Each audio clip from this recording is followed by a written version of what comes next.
Hey guys, this is Egan from Team 11347, CircuitRunners Black.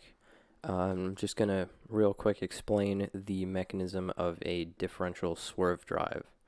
So what you see on screen is a model for a swerve module.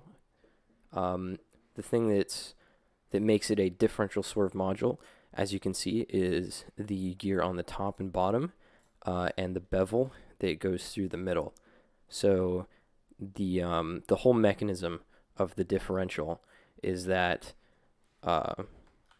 where you turn the top and bottom gears opposite, and the wheel will translate in one direction. And the way that that works is the bevels on the inside of the combo gears up here. This bevel, when it turns this way, pushes the pinion in that direction, and then the bottom bevel pushes it in the other direction. And so that combined motion in the two opposite directions makes the wheel translate forward and backward. However, for that to be perfectly straight, the speed needs to be exactly the same on the top and bottom.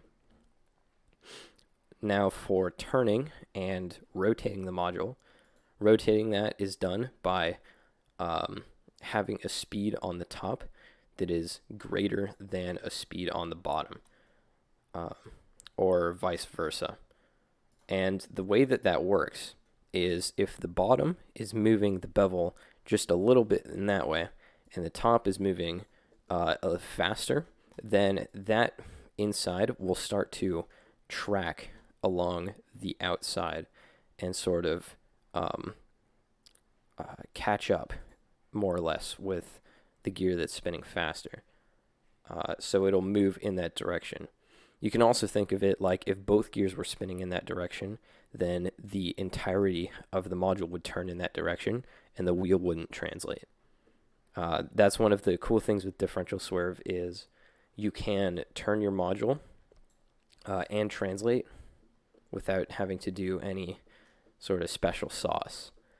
Now for the actual power transmission of getting the power from the combos into the wheel, you have one bevel on that sits inside both combos, and that drives an axle, and in this case it's a rev setup using 5mm hex axle.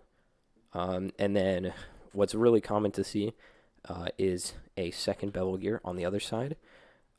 Now, if you drive this, you'll notice it moves in the opposite direction from the one on the left over here, but it does not control the direction which the wheel is going. And so that's because there's a bearing on the inside here, and that just gives the wheel extra support so that it doesn't like fall over onto one side. Also see there are bearing blocks on the inside to provide more support.